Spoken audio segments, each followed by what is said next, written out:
Welcome to MD Quickfire Podcast with Matt and Emily. My name is Alan Knell and I am from the Hospice of the Good Shepherd, based in Chester. Okay, and what is your job role at the Hospice of the Good Shepherd?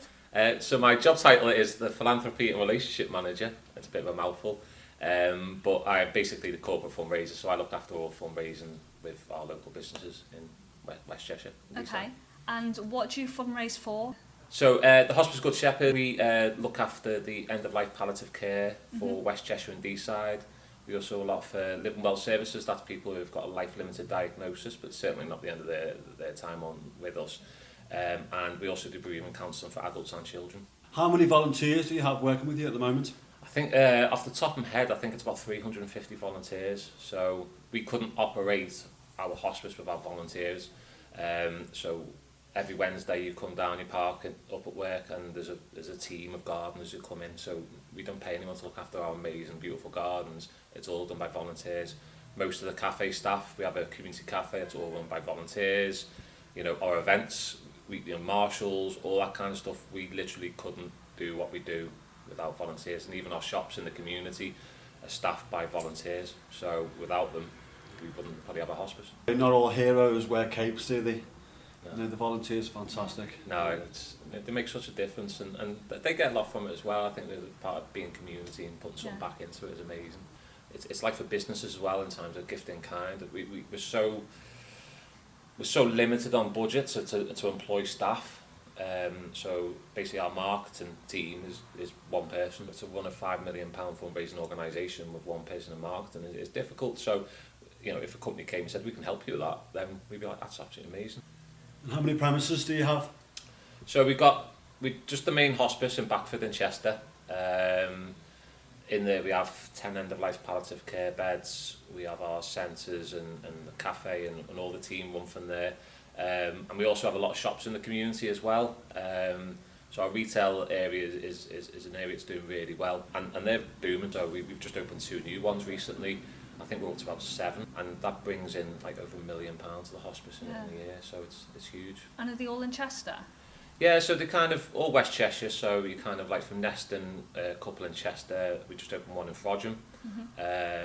So they're all dotted around at different places in Ellesmere Port and stuff like that, so it's kind of accessible to all the community, and again, that's where we rely on our supporters and volunteers to donate stuff to us, you know. It's a great way of donating furniture to us and clothes and stuff like that. So it's massive. So as MD Fit Out, we're pleased to announce that we've now currently entered the Pantomime Race, which is in Chester. Do you want to give us a little bit more insight into that? Yeah. So the Pantomime Horse Race is a bit of a daft idea I had, and it's just a really good fun event. So as a corporate fundraiser, I was looking at what the businesses in Chester love doing. They all love going to races. So how can we make that into a fundraising event that we can raise money with? So we spoke to Chester Racecourse, who were amazing in terms of their support, and said, absolutely, yeah, come on board. So the plan is that we get 20 people dressed up as 2-person horses, donkeys, reindeers. Yeah, we got reindeers, polar bears even this year, and it's an official race on Families Day, Chester Racecourse, and all the horses get paraded around the parade ring. There's a couple of competitions to win for best presented horse and stuff like that. Michael Owen judged that last year for us, and then the horses are taken onto the racecourse, half a furlong, about 100 metres. I think 2 laps of that field would be brutal and the slowest race in the history of any race ever. Training done. But it's and then it's a bit of a sprint to the finish really, and at the end of that we all go to our VIP area of that, and all the businesses come together, and we have a great old day out at the races. It's a full race card after that. So, but the sight of seeing 20 pantomime horses running across the green grass of Chester is quite a sight.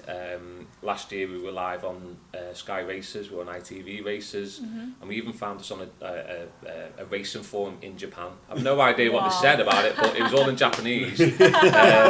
But so My boss said, I put a post out the other day saying that they're now world famous pantomime horse race. My boss questioned me on that. I said, no, we've cracked Japan. If we're big in Tokyo, we're big all around the world, aren't we? So it's just a really fun day, but it's a massive fundraising event for the hospice.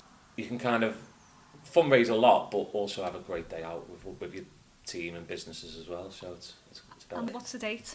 So it's Sunday the 4th of August, what's Families Day. It's a full race card, we'll be the first race of the day, normally at 1 o'clock in the afternoon, and everyone's welcome down to come and watch it. It's one of the funniest things you'll ever watch. And if people want to come, how do they book tickets? Is it through Chester Racecourse or through Yeah, yourselves? so if they just go via to the Chester Racecourse webpage and just buy tickets there, even if you're in the tats or something like that, you'll still be able to see all the race, and it's on the big screens as well anyway. So I was saying to a friend the other day, I said, if I was a 7-year-old kid going to the Families Day to watch a horse race, and out of all the races, that's the one I'd love to go and watch. I would have loved that as a 7-year-old kid to watch all these crazy people dressed up on a hot day, like racing across the racecourse. So anyone can come and watch it.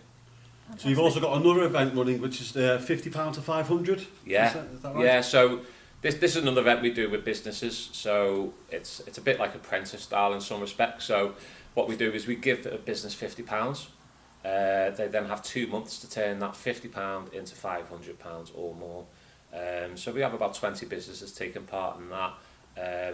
And basically the rules are, as long as it's legal and ethical, you can do whatever you like. So we in the past we've had people climbing mountains and run triathlons, all the way to people spending £50 worth on gin and having a gin party in the garden and charging friends and family to come to their party. So it's a complete weird world of what people do. But I mean, in the last 2 years, that's raised £30,000 for us. And the first week we've just kicked off this year's event. That's Watkin Jones over just in Chester Business Park. They raised £8,500 climbing Snowdon this weekend for us. So it's it's an amazing thing. But I think there's a flip side of that. It's also a great way of engaging staff and getting people away from their desk, going to work, but doing stuff that outside of the norm a little bit, and the response back we've had from businesses has really helped with their morale and all that kind of stuff. So it works both ways. It helps businesses, but it really helps us, to raise we're coming up to £40,000 over the 3 times we've done it, and we've still got a long way to go with this one.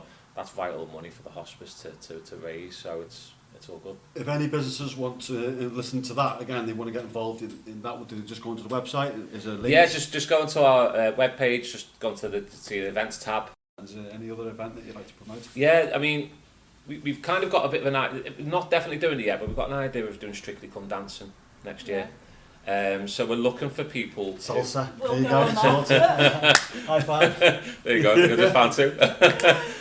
But basically, so we're thinking of potentially doing that. So we're kind of reaching out for local businesses to just give an expression of interest, really. Of do you know what? I've always watched the telly on a Saturday night, and I would love to do that. Then it would be the case of dancing in front of 300 people and all the sparkles and all the suits and the dresses and all that kind of stuff. So if anyone is keen to go dancing, then let us know. Yeah, it'll be a good one. Amazing. Okay, thank you so much for coming on. Really appreciate your time. You've got one random question. What is the weirdest thing you've ever eaten? Oh. That's a good one. Maybe not eating, but the weirdest thing I've drank was, I used to be in the Navy, and we used to have this it's going wrong now, don't you? we had it was a big pint pitcher thing, and basically everything that wasn't drank in the mess got poured into this. That could be tea, coffee, bitter, vodka, anything that was going. And then if you did something wrong, you had to knock the tap on and drink it, and it was horrific. So that was probably one of the worst things. I think there was even cigarette butts in and all sorts of stuff. Say that. Yeah, so that was pretty grim. So yeah, that was probably that one. So when I was in the army, we were out in Jordan, and we had these. I was in the mortar platoon. We had these massive carriers for the bombs. Yeah. And again, it was just a shit mix. Basically, all of the drinks were in there. There was sand in there and all kinds. You had to neck it back, holding one of your tea muckers and your tea just neck it back. Good old days, Al. Yeah, the good old days, and then I had to grow up and leave. I had to get a real job. Thank you so much, mate. No, really no appreciate your time. Thanks very much. you. Cheers. You've been listening to MD Quickfire Podcast. To sponsor our show or appear as a guest, visit us at mdfitout.co.uk.